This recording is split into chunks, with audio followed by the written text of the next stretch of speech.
Disilakan moderator.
Silakan moderator dan notulennya dari kelompok 1 ya. Waktunya sudah berjalan.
Baik, Assalamualaikum warahmatullahi wabarakatuh.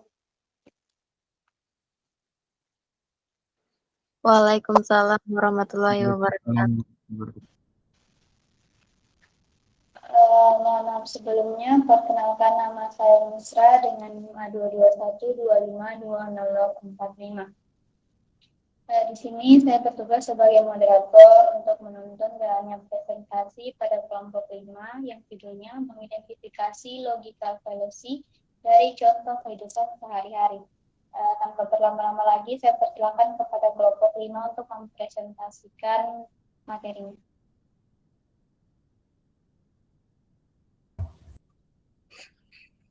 Baik, Assalamualaikum warahmatullahi wabarakatuh. Waalaikumsalam warahmatullahi wabarakatuh. Perkenalkan, saya Muhidaham dengan akhiran NIM 030. Saya akan mempresentasikan materi dari kelompok kami yang berjudul mengidentifikasi logical fallacy dari contoh kehidupan sehari-hari.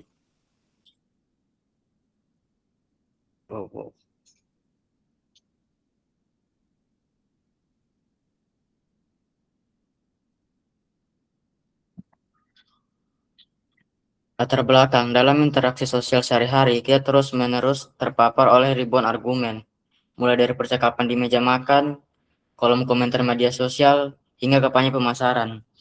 Namun, tidak semua argumen yang terdengar meyakinkan itu memiliki landasan logika yang sehat. Disinilah pentingnya kita untuk memahami logical fallacy atau kesesatan berpikir. Logical fallacy atau sepikir merupakan kesalahan dalam cara seseorang menyusun atau menyampaikan argumen sehingga kesimpulan yang dihasilkan menjadi tidak logis tidak rasional, dan dapat menyesatkan. Baik, selanjutnya akan diteruskan oleh teman saya. Oke, baik. Perkenalkan, saya Vita Ardana dengan akhiran NIM 060. Di sini saya akan memaparkan materi kami mengenai contoh-contoh dari logical fallacy. Yang pertama itu ada ad hominem. Ad hominem ini adalah kesalahan berpikir ketika seseorang tidak membantah isi argumen lawannya, tetapi justru menyerang pribadi, karakter, latar belakang, atau kondisi orang yang menyampaikan argumen tersebut. Di sini contoh dari ad hominem itu ada 3. Yang pertama itu di sini, kamu jangan sok tahu soal ekonomi, dan saja masih berantakan begitu. Mengapa contoh ini dikatakan salah? Mengapa ini dikatakan salah? Karena penampilan seseorang tidak ada hubungannya dengan kebenaran data yang ia sampaikan. Nah, contoh yang kedua itu ada saranmu tentang cara belajar ini tidak perlu didengar. Kamu saja dulu sering mendapat nilai rendah. Ini mengapa dikatakan salah? Karena nilai seseorang di masa lalu tidak otomatis membantu saranannya salah. Yang seharusnya dinilai adalah isi saranannya, bukan presentasi dari orangnya. Jadi contoh kedua ini ada Strawman, di mana strawman ini adalah kesalahan berpikir ketika seseorang memutarbalikkan atau menyederhanakan argumen lawan menjadi versi yang lebih ekstrim atau salah, lalu menyerang versi yang salah tersebut. Contoh dari strawman ini itu di sini ada 2 orang yang sedang berdialog. Saya misalkan saja sebagai A dan B. Jadi A, menurut anggaran militer sebaiknya dikurangi sedikit untuk dialokasikan kepada pendidikan. B ini mengatakan bahwa, jadi kamu membiarkan negara kita tanpa pertahanan dan dijajah bangsa lain. Contoh ini dikatakan salah karena B memutarbalikkan kata-kata A seolah A ini ingin menghapus seluruh pertahanan, padahal A hanya berbicara soal alokasi sebagian kecil dana. Contoh lainnya itu di sini ada sedikit contoh di mana menurut saya penggunaan plastik sekali pakai sebaiknya dikurangi. Menurut B, jadi kamu ingin melarang semua orang menggunakan plastik sama sekali. Argumen ini dikatakan salah karena A hanya mengatakan mengurangi penggunaan plastik, bukan melarang seluruh penggunaan plastik. Jadi ad hominem ini adalah contoh logical fallacy yang menyerang orangnya, sedangkan kalau strawman ini contoh dari logical fallacy yang menyederhanakan argumen lawan lalu menyerangnya dengan versi yang salah tersebut. Mungkin itu saja materi dari saya. Untuk selanjutnya akan dilanjutkan oleh teman saya. Terima kasih. Oke, baik. Assalamualaikum warahmatullahi wabarakatuh. Perkenalkan, nama saya Ahdila, akhiran NIM 132. Di sini saya akan menjelaskan bagian ketiga, yang dimana yaitu false dilemma. Jadi pengertian false dilemma adalah jenis kesalahan berpikir logika fallacy yang terjadi ketika seseorang membatasi pilihan hanya pada 2 kemungkinan, padahal sebenarnya masih banyak pilihan lain yang mungkin. Dalam false dilemma, suatu masalah dibuat seolah-olah hanya memiliki 2 pilihan yang saling berlawanan. Akibatnya, orang dipaksa memilih salah satu, walaupun realitasnya jauh lebih kompleks. Kesalahan ini sering digunakan dalam argumen debat politik dan media karena cara ini membuat suatu masalah terlihat sederhana sehingga orang lebih mudah dipengaruhi. False dilemma salah karena mengabaikan alternatif lain yang sebenarnya ada. Nah, contohnya itu yang pertama. Contohnya yang pertama seperti kalau kamu tidak mendukung kebijakan ini berarti kamu musuh negara. Nah, pertanyaan itu salah. Mengapa salah? Karena pernyataan ini itu termasuk false dilemma karena hanya memberikan 2 pilihan yang sangat terbatas, yaitu mendukung kebijakan atau menjadi musuh negara. Padahal dalam kenyataannya masih banyak kemungkinan lain. Seseorang bisa saja tidak mendukung kebijakan tersebut karena memiliki kritik melihat kelemahan dan dalam pelaksanaannya atau memiliki usulan solusi yang lebih baik. Ketidaksetujuan terhadap suatu kebijakan juga tidak otomatis berarti seseorang memusuhi negara. Oleh karena itu, argumen itu salah karena mengabaikan kemungkinan lain dan memaksa orang memilih dua pilihan yang tidak mewakili keadaan sebenarnya. Nah, contoh yang kedua itu ada kalau mahasiswa tidak kuliah setiap hari berarti dia malas belajar. Nah, pernyataan itu salah. Mengapa salah? Karena argumen itu hanya memberi dua kemungkinan, kuliah setiap hari dan malas belajar. Padahal kenyataannya banyak kemungkinan lain seperti mahasiswa belajar mandiri, mungkin kelas online, atau sedang penelitian dan mungkin sedang sakit. Nah, ada juga itu saja contoh yang dapat saya berikan. Kemudian yang kedua, slippery slope. Pengertian slippery slope adalah kesalahan berpikir yang terjadi ketika seseorang berargumen bahwa satu tindakan kecil akan menyebabkan rangkaian peristiwa yang semakin buruk, tanpa bukti yang cukup bahwa hal itu benar-benar akan terjadi.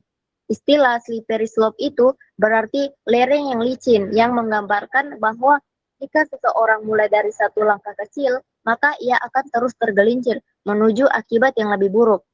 Nah, kesalahan logika ini terjadi karena mengasumsikan hubungan sebab akibat yang berlebihan, padahal hubungan tersebut belum tentu terjadi. Adapun contohnya itu yaitu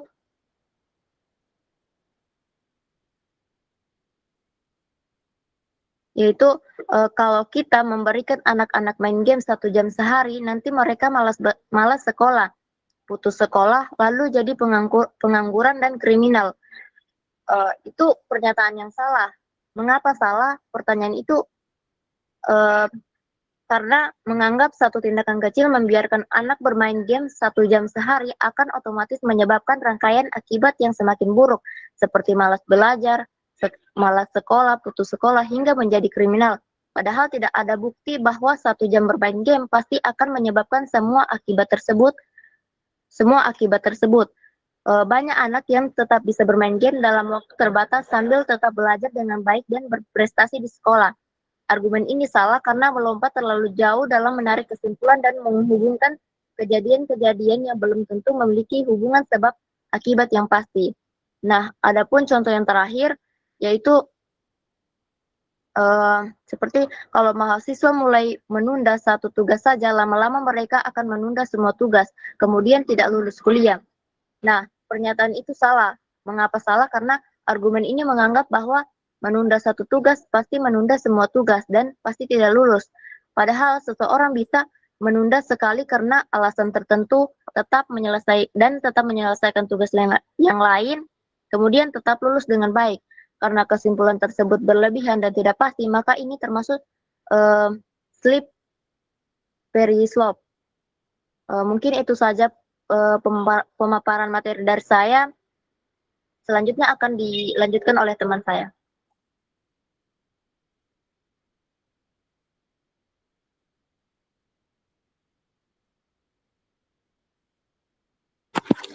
Baik, Assalamualaikum warahmatullahi wabarakatuh. Perkenalkan, nama saya Miselia Alba dengan NIM A22125300127. Di sini saya akan menjelaskan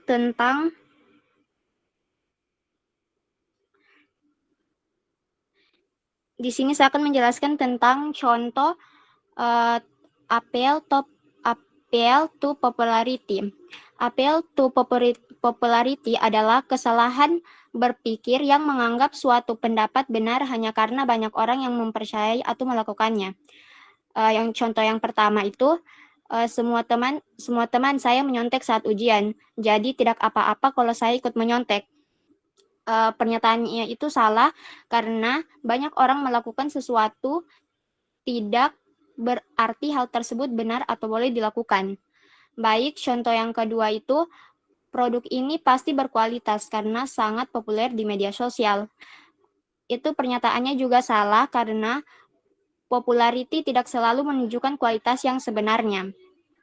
Dan baik contoh yang ketiga itu banyak orang membuang sampah di sungai. Jadi itu bukan masalah besar. Dan pernyataannya juga salah karena perilaku yang sering dilakukan banyak orang tetap bisa menjadi tindakan yang salah. Baik, materi selanjutnya akan dilanjutkan oleh teman saya. Terima kasih.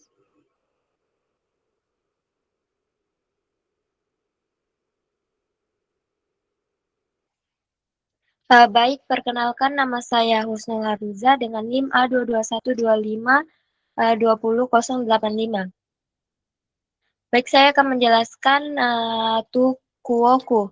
Tukuoku adalah kesalahan berpikir ketika seseorang menolak kritik dengan cara menunjukkan bahwa orang yang memberi kritik juga pernah melakukan kesalahan yang sama. Contohnya, guru katakan kamu tidak boleh menyontek saat ujian.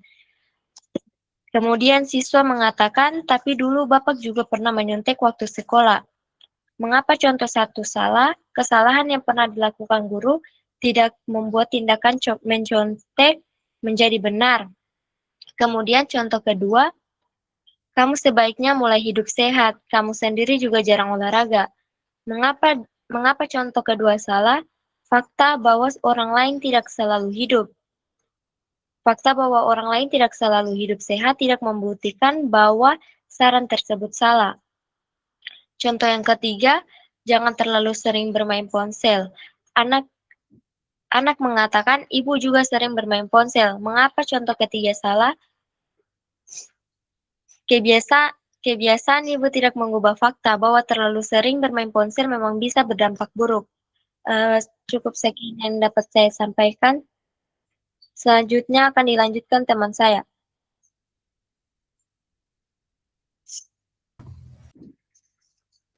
Baik, jadi kesimpulannya adalah logical fallacy merupakan kesalahan dalam penalaran yang menyebabkan suatu argumen menjadi tidak logis atau menyesatkan. Kesalahan ini sering muncul dalam kehidupan sehari-hari, seperti menyerang pribadi seseorang, menarik kesimpulan secara terburu-buru, mengikuti pendapat mayoritas tanpa alasan yang jelas, menghubungkan sebab dan akibat secara keliru, serta menggunakan emosi sebagai dasar argumen. Baik, sekian itu saja presentasi dari kelompok kami. Saya kembalikan ke moderator. Oke, baik itu tadi presentasi dari kelompok 5. Sekarang saya membuka sesi tanya jawab kepada audiens. Saya persilakan untuk memberikan pertanyaannya.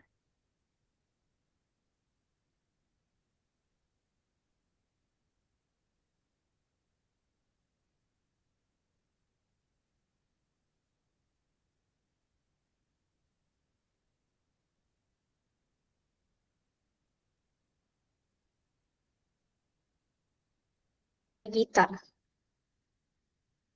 Baik, terima kasih moderator. Di sini saya akan memberikan pertanyaan kepada kelompok 5. Menurut penjelasan tadi, Rita. ya, menurut penjelasan tadi, saya bertanya bagaimana cara menghindari kesalahan berpikir atau false dilemma dalam diskusi ilmiah atau dalam proses pengambilan keputusan sehari-hari. Baik, demikian itu pertanyaan saya kembalikan kepada moderator. Selanjutnya kepada Jinan Sakina. Baik, terima kasih moderator atas kesempatannya. Jadi di sini saya mau bertanya, menurut kelompok 6 jenis logical fallacy apa yang paling sering muncul di media sosial saat ini? Dan mengapa dampaknya bisa berbahaya bagi masyarakat? Baik, itu saja dari saya kembalikan ke moderator. Terima kasih.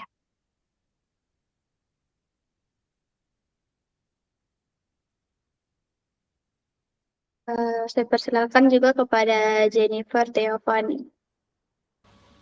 Baik, terima kasih atas kesempatannya, moderator. Di sini saya akan bertanya kepada pemateri, apakah mungkin logical fallacy itu tetap digunakan secara sengaja karena lebih efektif untuk mempengaruhi emosi manusia dibandingkan argumen yang benar-benar logis. Baik, sekian pertanyaan saya kembalikan kepada moderator.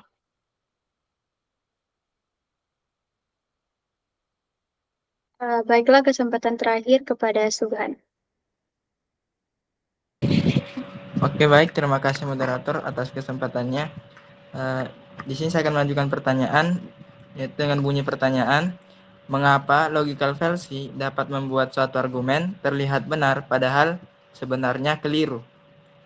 Mungkin hanya itu, saya kembalikan ke moderator. Baik, terima kasih kepada audiens yang telah memberikan pertanyaannya. Dari 4 pertanyaan tadi, saya persilakan kepada kelompok 5 untuk menjawab pertanyaannya dan mengefisienkan waktunya. Kepada kelompok 5, saya persilakan.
Mohon maaf kepada kelompok 5, saya memberikan waktunya selama 4 menit, kurang dari 2 menit lagi untuk menjawab pertanyaannya.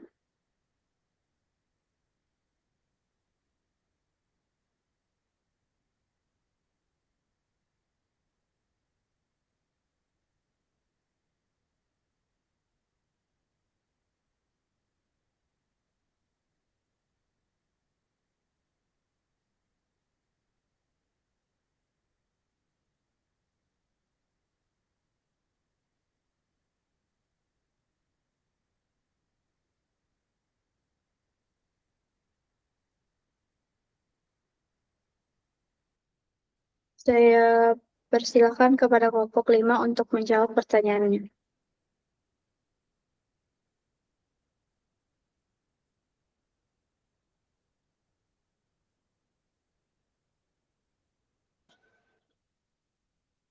Oke, baik, terima kasih kepada moderator. Di sini saya akan menjawab pertanyaan dari Jinan, di mana bunyi pertanyaannya itu, menurut kelompok kalian, jenis logika fallacy apa yang paling sering muncul di media sosial saat ini dan mengapa dampaknya bisa berbahaya bagi masyarakat? Nah, menurut kami, menurut kelompok kami, logika fallacy yang paling sering muncul di media sosial sekarang itu ada false dilemma dan slippery slope. Karena false dilemma itu cara berpikir yang seolah-olah cuma ada 2 pilihan saja, padahal sebenarnya masih banyak pilihan lain. Contohnya sering kita lihat di media sosial ada yang bilang, kalau tidak dukung ini berarti kamu lawan kami, padahal tidak begitu juga. Orang bisa saja tidak setuju karena punya pendapat lain yang lebih masuk akal. Nah, kenapa berbahaya? Karena bisa bikin masyarakat terpecah. Orang langsung dipaksa pilih satu pihak saja, jadi tidak berpikir panjang lagi. Nah, kemudian yang kedua itu slippery slope. Slippery slope itu cara berpikir yang langsung menganggap satu hal kecil pasti akan berujung ke hal yang sangat buruk. Contohnya itu seperti ini. Kalau anak dibiarkan main game sedikit, nanti pasti malas belajar. Akhirnya tidak sekolah dan jadi pengangguran. Padahal belum tentu juga begitu. Kenapa berbahaya? Karena bisa bikin orang langsung takut atau percaya sesuatu tanpa bukti yang jelas. Di media sosial, informasi seperti ini cepat sekali menyebar. Jadi, menurut kami logika fallacy seperti ini bahaya sekali kalau sering muncul di media sosial karena bisa bikin orang salah paham, mudah percaya informasi yang tidak jelas, dan akhirnya masyarakat bisa ribut hanya karena cara berpikir yang tidak tepat. Sekian jawaban dari saya. Saya kembalikan kepada moderator. Itulah jawaban yang telah diberikan oleh kelompok 5 kepada audiens. Apakah ada yang ingin menambahkan atau mungkin menyanggah? Saya persilahkan. Saya persilahkan kepada Atia. Oke, baik. Terima kasih kepada moderator atas kesempatannya. Jadi, di sini saya akan menjelaskan sedikit bagaimana jenis logikal fallacy apa yang paling sering muncul di media sosial saat ini dan mengapa dampaknya bisa berbahaya bagi masyarakat. Nah, jadi menurut saya yang paling berbahaya itu adalah bandwagon. Nah, bandwagon ini adalah kesalahan berpikir ketika seseorang menganggap suatu pendapat atau informasi ataupun tindakan itu benar hanya karena banyak orang yang mempercayai atau melakukannya. Jadi, ukuran kebenarannya bukan berdasarkan fakta atau bukti, tetapi berdasarkan jumlah orang yang mendukungnya. Nah, di sosial media ini, bandwagon sering terjadi ketika suatu informasi menjadi viral. Banyak orang langsung mempercayai dan ikut menyebarkan hanya karena sudah dibagikan ribuan kali atau didukung oleh banyak komentar. Padahal, sesuatu yang populer itu belum tentu benar. Nah, contohnya seperti ada orang berkata, berita ini pasti sudah benar, karena sudah ada jutaan orang yang menonton dan membagikannya. Nah, padahal belum tentu ada bukti yang jelas. Nah, dampaknya bagi masyarakat yaitu bandwagon bisa berbahaya, karena membuat orang mudah mengikuti opini mayoritas tanpa berpikir kritis, sehingga hoax, misinformasi, atau opini yang salah bisa cepat menyebar luas. Nah, hal ini juga membentuk opini publik yang keliru dan mempengaruhi cara masyarakat mengambil keputusan. Mungkin itu saja penjelasan dari saya. Saya kembalikan kepada moderator. Oke, baik, itulah penambahan dari Atia Mutmainina. Di sini sepertinya waktunya kita kurang beberapa menit lagi. Saya kembalikan kepada penanya untuk menyimpulkan. Oke, baik. Terima kasih atas jawaban yang telah diberikan oleh pemateri dan juga tambahan dari audiens. Di sini sedikit dapat saya simpulkan bahwa logical fallacy ini sering muncul di media sosial karena banyak yang menyampaikan opini tanpa analisis logika yang kuat. Beberapa bentuk yang sering muncul misalnya menyerang pribadi, mengikuti opini mayoritas, atau menyederhanakan argumen lawan. Hal ini menunjukkan pentingnya kemampuan berpikir kritis agar masyarakat tidak mudah terpengaruh oleh argumen yang menyesatkan. Baik, sekian dari saya kembalikan ke moderator. Terima kasih. Baik, untuk kelompok 5, saya persilakan menjawab pertanyaan selanjutnya dan satu orang penambah. Baik, terima kasih moderator. Saya ingin menjawab pertanyaan dari Regita Kurniawololi. Bunyi pertanyaannya itu, bagaimana cara menghindari kesalahan berpikir false dilema dalam diskusi ilmiah atau dalam proses pengambilan keputusan sehari-hari? Jadi, false dilema adalah kesalahan berpikir yang menyajikan seolah-olah hanya ada dua pilihan, padahal sebenarnya ada lebih banyak kemungkinan. Agar tidak terjebak dalam kesalahan ini saat diskusi ilmiah atau mengambil keputusan sehari-hari, ada beberapa cara yang harus dilakukan. Yang pertama, mencari lebih dari dua alternatif. Yang kedua, menganalisis masalah secara lebih luas. Yang ketiga, mengumpulkan informasi dan fakta yang cukup. Yang keempat, bersikap kritis terhadap argumen. Yang kelima, berdiskusi dengan orang lain. Jadi, untuk menghindari false dilema itu, kita perlu berpikir kritis, mencari berbagai alternatif, serta mempertimbangkan informasi dan sudut pandang yang lebih luas sebelum mengambil keputusan. Baik, itu saja jawaban dari saya. Saya kembalikan kepada moderator. Terima kasih. Baiklah, saya persilakan kepada Rusmaya untuk menambahkan atau mungkin menyanggah. Oke, baik. Di sini saya akan menambahkan sedikit jawaban dari pemateri mengenai pertanyaan dari Regita. Jadi langsung saja bahwa untuk menghindari kesalahan berpikir false dilema, kita harus memahami bahwa suatu masalah itu tidak selalu hanya memiliki dua pilihan saja. Kita perlu mencoba melihat kemungkinan pilihan lain, mencari informasi yang lebih lengkap, dan mendengarkan pendapat orang lain sebelum mengambil keputusan. Nah, contohnya dalam masalah belajar, ada orang yang mengatakan bahwa seseorang harus memilih antara belajar terus atau tidak belajar sama sekali. Padahal sebenarnya masih ada pilihan lain seperti belajar dengan waktu yang teratur, belajar bersama teman, atau belajar sambil beristirahat. Dengan mempertimbangkan beberapa pilihan tersebut, kita bisa mengambil keputusan yang tepat. Baik, itu saja. Saya kembalikan kepada moderator. Terima kasih kepada Rusmaya atas penambahannya. Kemudian saya kembalikan kepada penanya untuk menyimpulkan pertanyaannya. Menyimpulkan jawabannya. Baik, saya ucapkan banyak terima kasih kepada pemateri dan juga kepada teman-teman, kepada Rusmaya, terutama yang sudah menambahkan. Di sini yang dapat saya pahami dari pertanyaan saya sebelumnya bahwa kesalahan berpikir ini biasanya terjadi pada dua kemungkinan, seperti yang dijelaskan oleh pemateri tadi, yaitu yang pertama, kita harus menghindari ini dengan yang pertama, kita harus mencari lebih dari dua alternatif. Yang selanjutnya, kita harus bersikap kritis terhadap argumen, kita harus benar-benar melihat dari sudut pandang berbeda, dan juga kita harus mencari informasi yang lebih luas terhadap keputusan-keputusan yang kita ambil, dan juga yang dijelaskan oleh Rusmaya tadi, kita harus lebih mengambil sudut pandang yang berbeda, contohnya dari belajar terus atau tidak sama sekali, maka cara yang lebih tepat adalah kita lebih mengambil informasi atau sudut pandang yang berbeda dari cara ini. Oke, demikian saya kembalikan kepada moderator.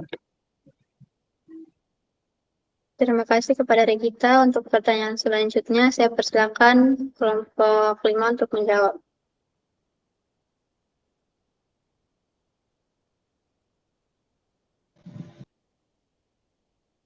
Baik, saya akan menjawab pertanyaan dari Jennifer.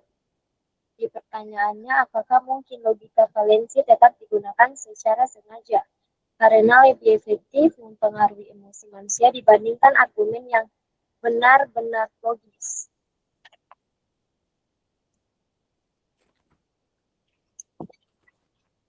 Logika valensi adalah kesalahan dalam penalaran yang terlihat meyakinkan tetapi sebenarnya tidak logis. Logika valensi sering digunakan secara sengaja karena lebih mudah mempengaruhi emosi manusia dibandingkan argumen yang sepenuhnya rasional. Manusia cenderung merespon pesan yang menyentuh perasaan seperti takut, simpati, atau kemarahan tanpa menganalisis secara mendalam. Oleh karena itu, valensi banyak digunakan dalam iklan, politik, dan media sosial untuk mempengaruhi opini dengan cepat. Meskipun efektif secara emosional, logika valensi dapat menyesatkan, sehingga diperlukan kemampuan berpikir kritis untuk mengenalinya. Sekian jawaban dari saya kembalikan ke moderator. Baik, saya persilakan kepada Yulvania Amana untuk menambahkan dan juga mungkin bisa mengabsenkan waktunya. Baik, terima kasih kepada moderator. Di sini saya izin menambahkan pertanyaan dari Jennifer. Jawabannya ya, sangat mungkin logical fallacy digunakan secara sengaja karena seringkali lebih mudah mempengaruhi emosi manusia dibandingkan argumen yang benar-benar logis. Dalam banyak situasi, orang tidak selalu mengambil keputusan hanya berdasarkan logika, tetapi juga perasaan, kepercayaan, dan persepsi. Logical fallacy seperti apple to emotion, ad hominem, atau bad ground sering dipakai dalam media sosial, iklan, dan politik karena dapat menarik perhatian dan membuat orang cepat setuju tanpa berpikir kritis. Misalnya seseorang bisa menyerang pribadi lawannya atau ad hominem agar orang lain langsung tidak percaya pada argumennya, meskipun argumen tersebut sebenarnya benar. Nah, selain itu, logical fallacy juga lebih mudah dipahami oleh banyak orang karena biasanya sederhana dan emosional, sedangkan argumen logis sering membutuhkan penjelasan yang lebih panjang dan pemikiran yang lebih mendalam. Akibatnya, pesan yang mengandung fallacy bisa lebih cepat menyebar dan mempengaruhi opini publik. Saya kembalikan kepada moderator. Baik, terima kasih kepada Yang Amanah atas penambahannya. Saya kembalikan kepada penyanyi untuk menyimpulkan. Oke, baik. Terima kasih moderator atas kesempatannya untuk menyimpulkan. Terima kasih juga kepada pemateri yang sudah menjawab dan tambahan dari Yulvania. Di sini saya dapat menyimpulkan bahwa seperti yang dibilang oleh pemateri, sangat mungkin karena karena lebih mudah untuk mempengaruhi emosi manusia. Dan manusia itu lebih cenderung merespon seperti takut tanpa analisis yang mendalam. Oleh karena itu, ini tuh sering digunakan dalam politik atau iklan untuk secara sengaja untuk meyakinkan orang. Dan tambahan dari Yulvania tadi bahwa ini bisa terjadi karena dalam pengambilan keputusan itu bukan hanya logika saja, tapi berdasarkan emosi, karena lebih mudah dipahami daripada argumen yang logis. Baik, sekian saya kembalikan kepada moderator. Oke, terima kasih Jennifer. Saya kembalikan kepada kelompok 5 untuk menjawab pertanyaan terakhir. Oke, baik. Terima kasih moderator atas kesempatannya. Di sini saya akan menjawab pertanyaan dari Suban, di mana pertanyaannya, mengapa logical fallacy dapat membuat suatu argumen terlihat benar padahal sebenarnya keliru?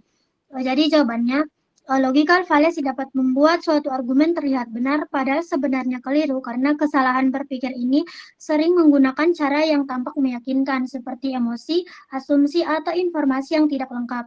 Ketika seseorang menyampaikan argumen dengan percaya diri atau menggunakan kata-kata yang meyakinkan, orang lain bisa saja langsung percaya tanpa memeriksa apakah alasan yang diberikan benar secara logika atau tidak. Selain itu, logical fallacy juga sering memanfaatkan kelemahan dalam cara orang memahami informasi. Banyak orang yang lebih mudah menerima sesuatu yang terdengar masuk akal atau sesuai dengan pendapat mereka, walaupun sebenarnya tidak didukung oleh alasan yang kuat. Akibatnya, argumen yang salah bisa terlihat benar. Di sini contohnya, seseorang mengatakan bahwa jangan dengarkan pendapat dia tentang pendidikan karena dia saja dulu sering mendapatkan nilai jelek. Argumen ini terlihat seperti alasan yang benar, tapi sebenarnya keliru karena yang diserang adalah orangnya, bukan isi pendapatnya. Pendapat seseorang tidak selalu salah hanya karena masa lalunya. Jadi, itulah jawaban dari saya. Saya kembalikan kepada moderator. Terima kasih. Baik, saya persilakan kepada Revina untuk menambah. Kita kurang dari 2 menit lagi. Oke, baik. Terima kasih kesempatannya. Di sini saya akan menambahkan sedikit di mana logical fallacy dapat membuat suatu argumen terlihat benar, padahal sebenarnya keliru. Karena beberapa alasan. Yang pertama yaitu memanfaatkan emosi manusia. Yang kedua, menggunakan pola berpikir yang tampak masuk akal, seperti banyak logical fallacy disusun dengan cara yang terlihat logis di permukaan, sehingga orang tidak langsung menyadari kesalahannya.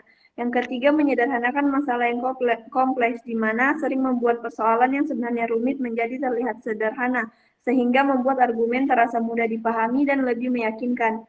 Yang keempat, yaitu memanfaatkan keterbatasan pengetahuan audiens. Jika pendengar tidak memiliki cukup informasi tentang suatu topik, mereka lebih mudah percaya pada argumen yang sebenarnya keliru. Dan yang terakhir yaitu mengalihkan perhatian dari inti masalah, di mana beberapa fallacy mengubah fokus pembahasan, misalnya dengan menyerang pribadi, lawan, atau membawa isu lain sehingga kesalahan logika tidak terlihat. Sekian, terima kasih. Saya kembalikan ke moderator.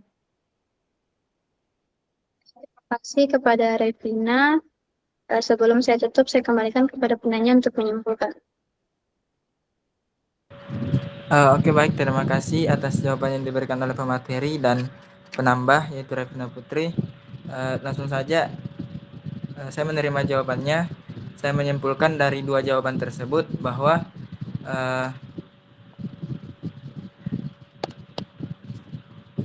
logical fallacy dapat membuat suatu argumen terlihat benar padahal sebenarnya keliru, karena kesalahan berpikir ini sering menggunakan alasan yang lebih meyakinkan seperti emosi, popularitas, atau serangan terhadap pribadi seseorang, bukan berdasarkan bukti dan logika yang kuat. Akibatnya orang yang mendengar argumen tersebut bisa saja langsung percaya karena cara dia menyampaikannya itu terdengar masuk akal meskipun sebenarnya tidak didukung oleh penalaran yang benar.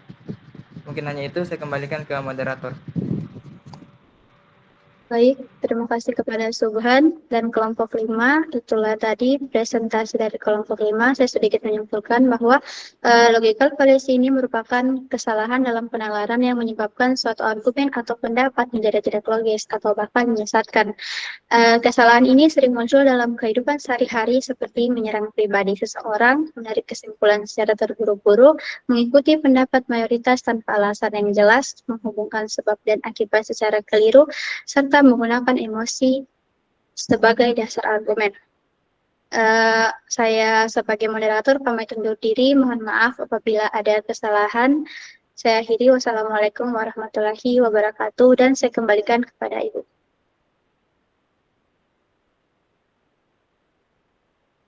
Waalaikumsalam warahmatullahi wabarakatuh. Ya, hari ini kita sudah di pertemuan ke-6 adik-adik. Terima kasih sebelumnya tadi ya untuk presenter, untuk moderator, notulen, dan juga untuk audiens ya yang tadi sudah aktif.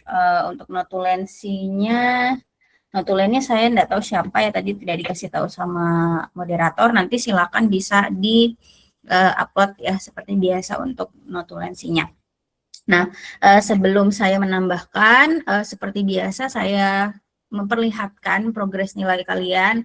Sudah banyak ya pundi-pundi nilai ya di tiap orang, yang harusnya sih kalau kalian sudah aktif dan juga mengerjakan tugas mind map itu sudah ada nilainya tiap pertemuan ya. Nah, jadi silakan maksimalkan karena hanya tinggal satu pertemuan lagi di pertemuan ke-7 ya.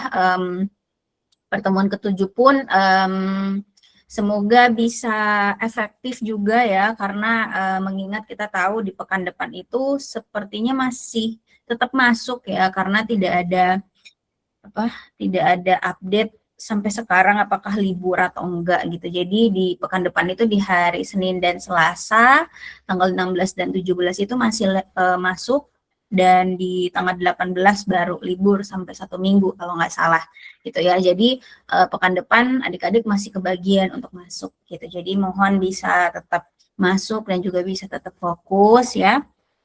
Kemudian adik-adik perlu diingat bahwa pertemuan depan itu sebenarnya kayak puncak dari semua pertemuan-pertemuan sebelumnya, termasuk pertemuan ini, karena kita akhirnya akan menyinggung argumen pendidikannya gitu ya.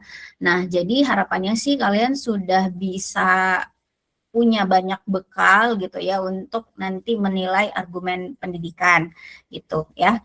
Nah, nanti setiap kelompok karena sudah selesai ya semua kelompok untuk tampil ya untuk menampilkan materinya.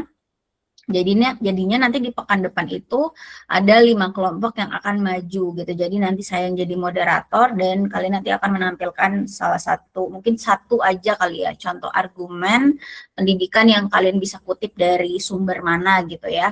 Nanti lebih jelasnya saya akan kasih tahu gitu ya setelah saya menambahkan materi gitu ya. Jadi itu ya. Kalau misalkan nanti ada hal-hal yang kurang dimengerti, silakan bisa di grup WA bisa tanya gitu ya. Entah materi yang sebelumnya atau mungkin nanti tugas selanjutnya gitu ya, biar nanti bisa sesuai sih, apalagi untuk pekan depan itu gitu ya. Temanya itu harus bisa sama semua persepsinya gitu ya untuk semua kelompok. Nah, ya, saya langsung masuk ke sini. Jadi adik-adik ini sudah saya catat ya. Nanti tinggal saya akan sesuaikan dengan notulensi ya. Catatannya seperti apa. Dan tentu saja di sini ada tambahan waktu di sini di jam 2.50. Kalau mungkin nanti saya ngaret-ngaret dikit gitu ya, karena mungkin bakal ngejelasin tugas pekan depan, nanti bakal saya sesuaikan juga tambahan waktunya seperti apa, begitu ya. Jadi jangan khawatir. Nah, untuk tema kali ini adik-adik kita sudah sebenarnya kalian tuh udah punya informasi banyak gitu ya mengenai berpikir yang benar itu seperti apa gitu ya, mulai dari berpikir logis, berpikir rasional, dan juga berpikir ilmiah. Sehingga dari ketiga jenis berpikir yang benar itu ditambah lagi di pekan lalu kalian sudah mengenal berpikir yang sesatnya seperti apa, atau sesat pikirnya atau kesalahan berpikirnya seperti apa dari ketiga jenis berpikir tersebut gitu ya. Sehingga di pekan ini atau di pertemuan ini khususnya kalian itu sudah bisa, ini temanya yaitu mengenali argumen dari contoh sehari-hari gitu ya. Kemudian dilihat gitu argumen tersebut benar atau salah ya kan. Nah, jadi nanti di mind map kalian itu kalian tinggal membuat contoh argumen di mana argumen itu kan terdiri dari beberapa kalimat gitu ya, yang kalian bisa ambil dari kehidupan sehari-hari kalian. Kemudian nanti kalian bisa nilai apakah yang kalian buat itu argumennya benar atau salah gitu ya. Kalau benar, alasannya apa gitu. Kalau salah, alasannya apa, salahnya di mana, dan kalau salah, cara memperbaiki agar versi benernya itu gimana gitu. Jadi kalau di pekan lalu kan masih, kalau kalian lihat di komentar saya ya di setiap tugas, mungkin semoga bisa dilihat lagi ya ketika saya kasih tahu di grup WA itu saya sudah periksa dan nilai itu, semoga bisa semuanya bisa ngecek gitu ya. Biar tahu tuh di pekan lalu itu spesifik saya itu kadang memberikan komentar mungkin di pekan lalu lebih detail gitu ya, biar kalian bisa tahu salahnya di mana. Salahnya kalau di pekan lalu itu kalian tidak memberikan kategori gitu ya, sesat pikirnya itu level mana atau domain mana gitu kan. Kemudian di setiap domain itu sesat pikirnya namanya apa gitu kan. Nah, itu pasti yang kebanyakan dari kesalahan kalian. Nah, tapi kalau di tugas pertemuan ini gitu ya, mungkin lebih sederhana gitu. Jadi contohnya apa? Jadi tidak lagi konsep atau teorinya atau materinya gitu ya. Jadi lebih ke contohnya apa, kemudian contoh itu nanti kalian berikan alasan, kalian nilai dulu gitu, dia benar atau salah, salah dan benarnya itu alasannya apa. Kalau misalkan salah tadi, salahnya itu di domain apa gitu, domain logika, domain rasional, atau domain ilmiah. Nah, biar saya itu bisa menilai apakah kalian itu sudah menilai dengan benar atau belum gitu ya, sesuai dengan ranah domain itu gitu. Karena kalau enggak kalian kasih tahu, saya tidak tahu itu saya nilainya bagaimana gitu ya. Jadi contoh, kemudian kalian tulis di situ ini contoh argumen untuk ranah berpikir apa gitu ya. Karena berpikir tadi ada berpikir logis, berpikir rasional, sama berpikir ilmiah. Nah, setelah itu kalian kasih tahu aja. Dari situ kan nanti dia salah atau benar. Kalau salah, salahnya kenapa salah gitu. Salahnya di bagian mana sih, di kalimat mana atau di kata mana gitu ya. Kemudian nanti coba kalian perbaiki gitu ya. Kalau itu salah. Kalau misalkan itu benar, alasannya juga harus ada gitu ya. Biar kalian itu bisa tahu sebenarnya, bisa menilai itu juga dengan alasan yang juga benar gitu ya, atau sesuai. Begitu ya. Jadi itu untuk tugas mind map mid 6 gitu. Nah, selanjutnya di sini mungkin merefresh aja atau menyegarkan kembali apa yang sudah kalian ketahui gitu ya, bahwa kalau di pekan lalu sama pekan ini juga kan ada hubungannya sebenarnya ya, sesat pikir juga sama-sama sesat pikir. Tapi ketika saya melihat di pekan lalu itu kan dia membaginya logika formal, sesat pikir logika formal, dan sesat pikir yang informal ya. Nah, tapi kita kan menyepakati konsisten dengan berpikir benarnya ada 3. Jadi kita juga menegasikan atau melawankan menjadi sesat pikir juga 3 gitu ya. Nah, itu pun juga tidak nampak juga di PPT kelompok ini gitu, di mana PPT kelompok ini lebih menyorot ke sesat pikir yang rasionalnya gitu ya. Sementara untuk yang logika dan ilmiahnya juga sebenarnya sama pentingnya. Begitu, makanya di sini saya tetap kasih tahu gitu ya secara definisi domain logika, domain rasional dan domain ilmiah juga bisa gitu mengalami kesalahan ya atau mengalami kesesatan gitu ya dalam berpikir. Di mana domain logika atau logical fallacy itu berpikir tidak sesuai aturan logika formal ya. Kemudian domain rasional atau cognitive bias artinya berpikir tidak sesuai dengan realita, dan domain ilmiah atau scientific error itu artinya berarti berpikir tidak sesuai dengan metode ilmiah atau tidak menggunakan atau tidak melewati proses-proses dari ilmiah itu sendiri gitu ya. Nah, itu yang harus kita sepakati bersama biar persepsi saya dengan persepsi kalian itu sama. Dan ketika sama berarti ketika saya menilai juga karena persepsinya sama tadi atau common ground-nya sama, maka nanti menilainya juga saya akurat juga dengan apa yang kalian nanti berikan di tugas tersebut gitu ya. Nah, setiap dari domain berpikir ini di sini saya sajikan apa ya informasi bahwa harusnya sih sekarang kalian sudah punya skill set gitu atau apa ya tumpukan keterampilan yang kalian bangun dari pertemuan-pertemuan awal sampai pertemuan sekarang gitu. Mulai dari bagaimana berpikir yang benar itu, ada berapa sih berpikir itu, kemudian sesat pikir itu seperti apa, ada berapa sesat pikir itu gitu ya. Itu. Nah, khusus untuk misalkan yang pertama ya, saya bahas dulu yang sesat pikir dalam domain logika. Kalian pastinya sudah punya pemahaman yang sama dengan saya gitu ya, bahwa sesat pikir dalam domain logika itu pasti berisi argumen di mana setiap argumen itu ada premis dan kesimpulan yang merupakan negasi atau kebalikan atau negatifnya dari logika formal yang benar. Kalau misalkan kalian lihat di PPT saya pertemuan kelima, itu saya setiap pertemuan saya upload terus ya materi yang saya kasih ke kalian. Jadi kalian bisa perhatikan kalian tuh salahnya di mana. Di sini saya ada istilah-istilah di sini tanda petik ini. Ini adalah istilah-istilah dari logika formal yang benar. Sehingga kalau sesat pikir dalam ranah logika formal berarti negasinya atau kebalikannya atau negatifnya dari setiap istilah-istilah ini gitu ya. Ada negasi implikasi, ada negasi biimplikasi, negasi konjungsi, dan ada negasi disjungsi.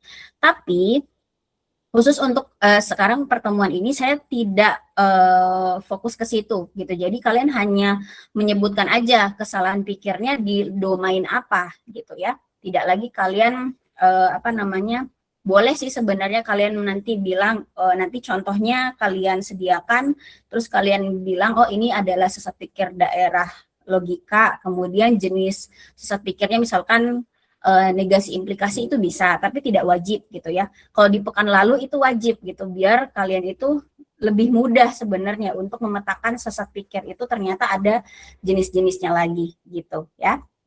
Nah, kemudian setelah kalian tahu tentunya definisi dari sesat pikir domain logika, tentunya kalian juga bisa mengenali apakah argumen itu nanti salah atau benar, kenapa itu salah, dan yang benar itu gimana gitu ya. Nah, ini ada 2 contoh gitu ya. Kalau misalkan nanti ketika kalian menelaah lagi contoh ini dan kalian bingung atau mungkin kalian salah, berarti bisa jadi kalian belum paham gitu ya mengenai logika yang benar dan sesat pikir dalam logika itu gitu ya. Coba kita lihat. Ini 2 contoh yang premis utamanya sama ya. Misalkan ya, semua yang makan nasi adalah manusia. Ini kalimat yang saya kasih gitu ya, contohnya misalkan.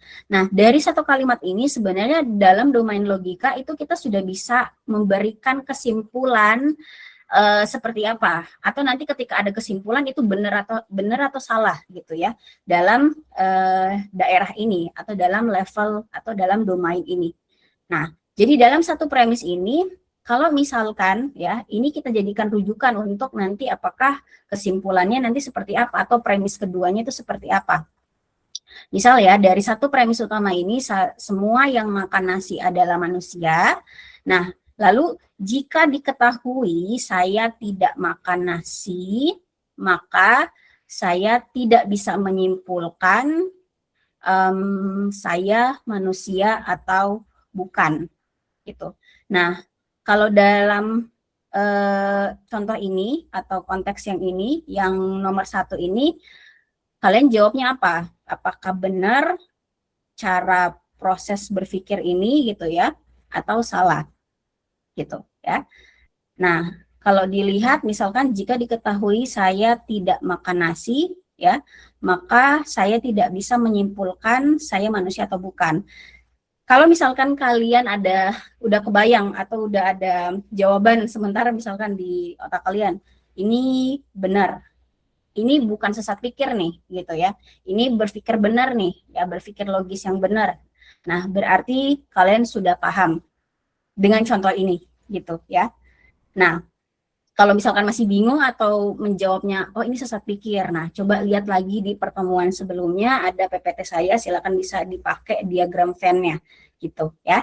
Nah, kemudian contohnya masih sama, pakai yang semua yang makan nasi adalah manusia, terus ketika ada premis kedua gitu atau mau memberikan kesimpulan, jika diketahui saya bukan manusia, saya tidak bisa menyimpulkan saya makan nasi atau tidak gitu.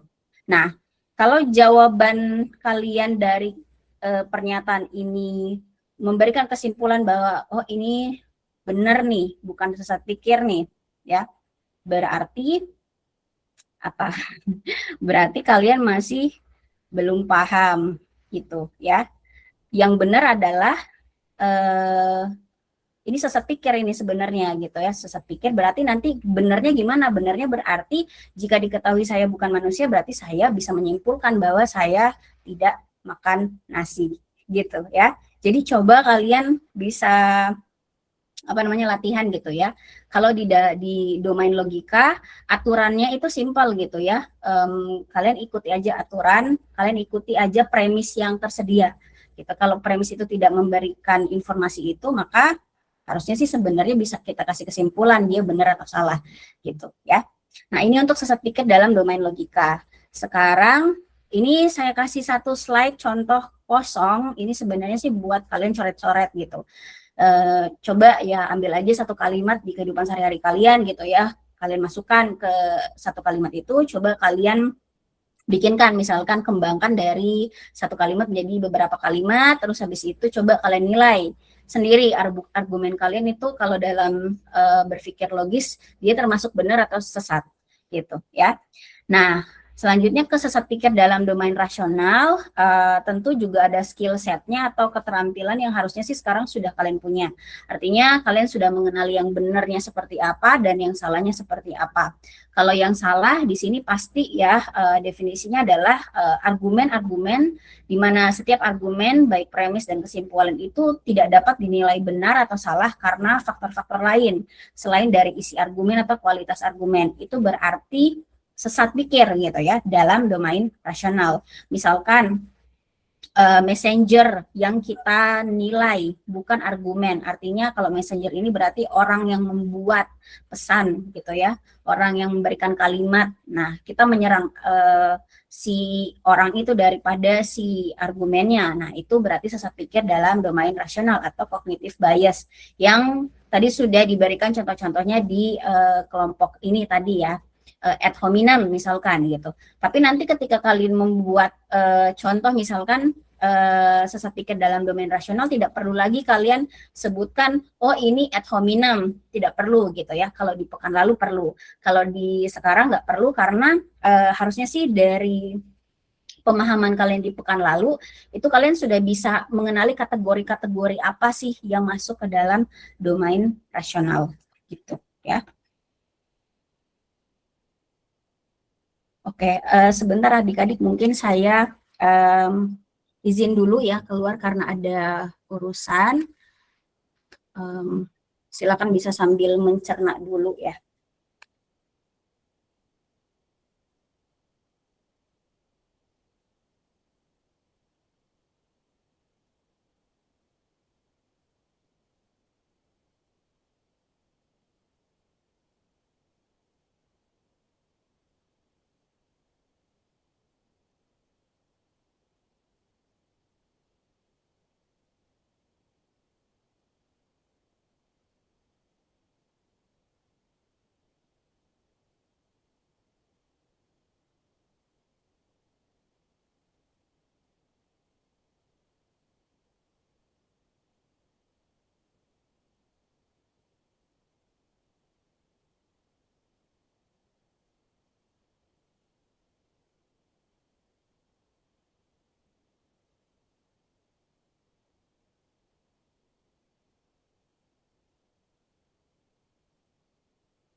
Oke, mohon maaf. Tadi ada yang mengirim parcel. Ya, adik-adik semoga bisa dibaca ya untuk yang sesat pikir dalam domain rasional sama juga gitu ya, harus bisa kalian mengenali apakah argumen itu salah atau benar, kenapa itu salah dan yang benarnya gimana ya. Misalkan ini tadi ya ada 2 contoh. Saya setuju dengan pendapat bahwa rajin pangkal pandai ya. Ini pihak A ngomong. Nah, kemudian ada pihak B tuh memberikan respon. Ini bisa bentuknya bisa diskusi, debat gitu ya. Bisa juga sih sebenarnya argumen kita sendiri gitu ya. Kita pengen menilai benar atau salahnya. Nah, tapi kalau untuk contoh ini ada 2 orang gitu ya. Nah, kemudian dari pihak A bilang begitu, pihak B bilang argumenmu salah karena kamu sendiri tidak rajin. Kamu tidak layak bilang begitu, jadi saya tidak setuju misalkan gitu ya. Nah, kalau misalkan kalian dari pernyataan ini mengatakan bahwa oh ini sesat pikir nih, udah sesat pikir nih dalam domain rasional nih, tadi ad hominem gitu ya, tapi kalau misalkan nggak pakai ad hominem juga nggak apa-apa, berarti kalian sudah paham gitu ya, karena ini salah gitu ya. Nah, kalau yang nomor 2 sama juga tadi saya setuju dengan pendapat bahwa rajin pangkal pandai, kemudian pihak B memberikan respon misalkan kenapa kamu nggak setuju, bisa berikan alasan gitu ya, karena mungkin pernyataannya masih umum gitu ya, apa informasi lain dari pernyataan itu gitu ya. Terus misalkan saja percakapan mereka berlanjut dan sesuai tema gitu ya, tidak kemana-mana, tidak menyerang orangnya gitu ya. Kemudian setelah itu dari contoh ini masuk sesat pikir atau benar nih secara rasional. Nah, kalau jawabannya itu dia bukan sesat pikir, berarti kalian udah paham gitu ya. Nanti kasih alasannya kenapa gitu. Oke, ini juga contoh bisa buat coret-coret juga ya untuk sesat pikir rasional seperti apa. Nah, yang terakhir ini sesat pikir dalam domain ilmiah atau scientific error, dan ini juga pasti ada skill setnya gitu ya, artinya ada keterampilan-keterampilan yang harusnya kalian punya, entah kalian itu bisa memahami berpikir benar, berpikir ilmiah yang benar ya, dan juga berpikir ilmiah yang salah itu seperti apa ya. Nah, kalau untuk yang ini pasti ini adalah penjelasan ya, ini penjelasan dari sesat pikir domain ilmiah, bahwa argumen-argumen yang terdiri dari premis dan kesimpulan itu merupakan hasil pikir yang bukan melalui metode ilmiah ya. Metode ilmiah itu ada banyak ya, di pertemuan 2 sebelum ini ada gitu ya. Saya jelaskan ada apa saja tahapannya, mulai dari mengobservasi, memberikan hipotesis, menguji hipotesis, kemudian menentukan apakah hipotesis itu terbukti atau tidak gitu. Sehingga kalau misalkan tidak melalui metode ilmiah, maka pasti hasil pemikirannya itu tidak memenuhi syarat ilmiah gitu ya. Jadi tidak memenuhi syarat ilmiah itu seperti apa? Coba lihat lagi di PPT 2 sebelum ini. Ilmiah itu berarti harus teruji, harus bisa dibuktikan benar atau salah, harus bisa konsisten, misalkan pengujiannya gitu ya, berulang kali dan lain sebagainya, itu ada ya. Dan tentunya skill setnya juga kalian bisa mengenali tadi argumen itu salah atau benar, kenapa itu salah, dan yang benar gimana gitu ya. Nah, ini ada 2 contoh nih ya, coba kalian lihat ya. Untuk yang pertama ini sebenarnya sama contoh kasusnya, tapi tindak lanjutnya atau proses berpikirnya yang akhirnya membuat keduanya berbeda gitu ya di akhir. Untuk yang pertama, orang introvert itu pemalu gitu ya. Ini klaim atau pernyataan atau satu kalimat gitu ya. Kemudian ada kalimat selanjutnya, soalnya saya pemalu gitu. Jadi saya bisa tarik kesimpulan semua orang pemalu itu introvert gitu ya. Nah, kalau misalkan kalian menganggap ini berpikirnya udah benar secara ilmiah, berarti masih belum paham. Tapi kalau misalkan kalian sudah bilang ini sesat pikir dalam domain ilmiah atau masih bingung ya, berarti masih belum paham gitu ya. Silakan belajar lagi. Kemudian yang contoh kedua ini masih sama gitu ya. Klaimnya adalah orang introvert itu pemalu. Nah, tapi bedanya coba kita lihat ya. Nah, untuk menentukan apakah introvert itu semuanya pemalu gitu ya, dia ceritakan ya, maka saya harus definisikan dulu apa itu introvert, apa itu pemalu.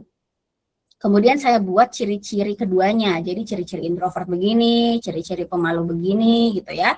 Lalu saya coba bertanya kepada 20 orang teman saya, misalkan yang mereka mengklaim dirinya sebagai introvert gitu ya. Lalu saya menyimpulkan apakah introvert itu pemalu atau tidak dari hasil wawancara saya dengan 20 orang tadi gitu ya. Pasti ada jawabannya. Nah, berdasarkan responden 20 orang, saya bisa menyimpulkan bahwa tergantung apa jawabannya nanti ya. Nah, kemudian di situ dia tidak selesai. Di sini ada disclaimer lagi, yaitu dia tambahkan dengan catatan saya tidak dapat menyimpulkan ini berlaku untuk semua orang karena dia menganggap bahwa dia hanya punya bukti 20 orang ini, bukan semua orang ini gitu ya. Jadi kalau misalkan contoh kedua ini kalian menganggap ini sesat pikir, berarti ini masih keliru juga pemahaman kalian ya. Tapi kalau kalian menganggap ini sudah benar secara berpikir ilmiah, maka tentu kalian sudah ya bisa paham gitulah ya, berpikir ilmiah dan sesat pikir ilmiah. Begitu ya. Jadi contohnya di slide ini silakan bisa bikin sendiri ya. Banyak banget contoh kehidupan sehari-hari yang kalian bisa masukkan itu sebagai informasi atau yang nanti kalian bisa nilai gitu ya, benar atau salahnya.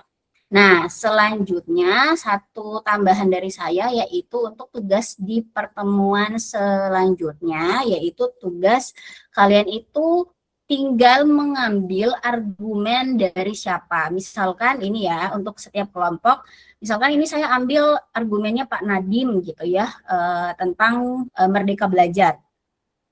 Nah, coba kalian ambil satu website gitu ya. Ini kan dari koran elektronik ya. Nah, bunyinya kan dia mulai dari sini ya sampai ini sebenarnya yang banyak AdSense-nya bukan isi materinya ya kalau koran sekarang. Nah, ini cuma dari sini sampai sini ini ya, yang ini. Terus habis itu yang ini lanjutannya sampai sini doang, cuman sedikit sebenarnya ya isi argumennya. Nah, coba kalian mungkin masukkan itu di dalam PPT gitu ya, cantumkan itu sumbernya mana, lalu nanti coba kalian nilai argumennya gitu ya. Ini tuh benar atau salah, dari domain apa yang benar, dari domain apa yang salah misalkan. Kalau benar alasannya apa, kalau salah alasannya apa. Nanti silakan bisa ditandain aja mungkin ya, bisa kalian bikin PPT-nya. Nah, setelah itu nanti kalian bisa kirim ke grup WA biar nanti kita bisa presentasi gitu ya. Jadi semua kelompok presentasi dan mungkin waktunya juga tidak banyak gitu. Karena saya yang jadi moderator, saya cuman pengen melihat nanti kalau kaitannya dengan argumen pendidikan itu bagaimana, apakah kalian sudah paham atau belum. Karena untuk yang sekarang saya mau melihat untuk contoh simple atau sederhana itu paham atau belum gitu ya dari mind map tersebut. Begitu. Nah, sepertinya saya sudah selesai ya untuk tambahannya. Jadi silakan adik-adik kalau misalkan nanti ketika kalian membuat sebuah tugas untuk pertemuan selanjutnya untuk yang tugas kelompok itu ya, kalau ada yang mau ditanyakan tolong bisa ditanyakan di grup WA gitu ya, biar nanti di pertemuan ke-7 itu kita sama-sama persepsinya itu sama gitu ya. Jadi biar nggak ada yang miss juga gitu. Oke, itu aja tambahan dari saya. Sepertinya saya tidak mengambil waktu lebih lama lagi ya. Nanti adik-adik tips saya gitu ya, karena ini memang materinya sudah sebenarnya sudah selesai ya. Jadi di pekan depan itu kita tinggal menguji saja apakah kalian sudah paham atau belum untuk berpikir ilmiah, logis dan rasional dan bagaimana sesat pikirnya gitu ya. Jadi kalau misalkan ya kalian punya struggle dalam memahami materi tersebut, silakan bisa dilihat PPT tadi, PPT yang ada di Google Drive, bisa nonton rekamannya dan bisa juga tanya sama saya gitu ya. Karena waktunya terbatas kalau kita hanya belajar di kelas online ini aja. Oke, sekarang kita sudah bisa ke presensi. Kalian sambil mengerjakan mind map-nya, sambil juga menyimak gitu ya ketika saya panggil, silakan juga bisa on cam. Kemudian materi hari ini tentu ya ini, jadi identifikasi sesat pikir dari contoh sehari-hari gitu ya. Oke, saya mulai memanggil ya. Jennifer Teofani. Hadir Ibu. Revina Putri. Hadir Ibu. Atia Mutmainah. Hadir Ibu. Fatia Tufa.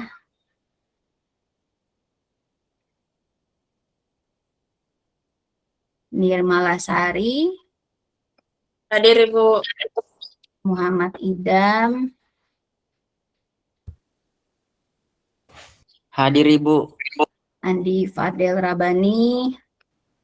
Hadir Ibu. Hadir. Oke. Jinan Sakina. Hadir Ibu. Misra. Hadir Ibu. Yulfania Amanah. Hadir Ibu. Wulan Sari. Hadir Ibu. Yovita Ardana. Hadir Ibu. Regita Kurnia. Hadir Ibu. Nur Dalia. Hadir Ibu. Dana Wira. Hadir Ibu. Muhammad Subhan.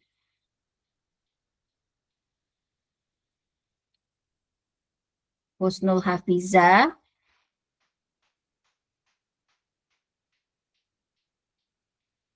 Syifa Saluya Nasra. Hadir Ibu. Hadir. Maya. Oke. Hadir Ibu. Mutiara Indah. Hadir Ibu. Safina. Hadir Ibu. Dina Salam. Hadir Ibu. Febriza Asti. Ya, oke. Febriza Asti Natasha.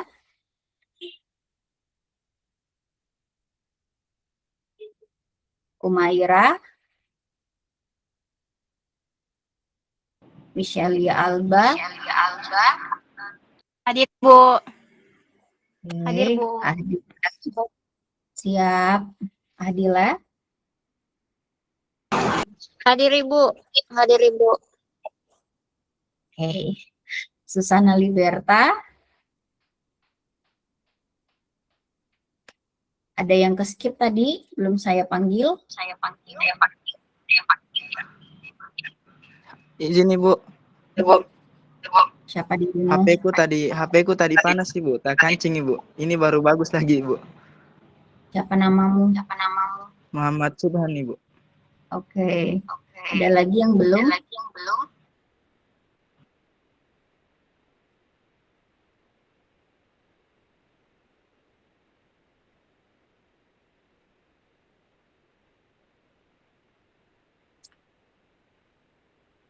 Udah ada? Oke, saya simpan ya.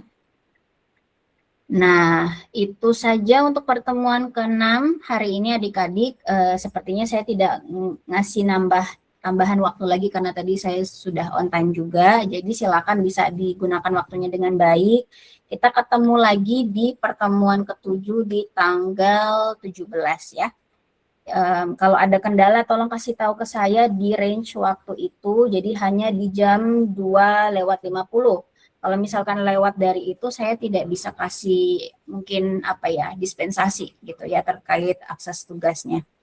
Begitu saja. Terima kasih banyak adik.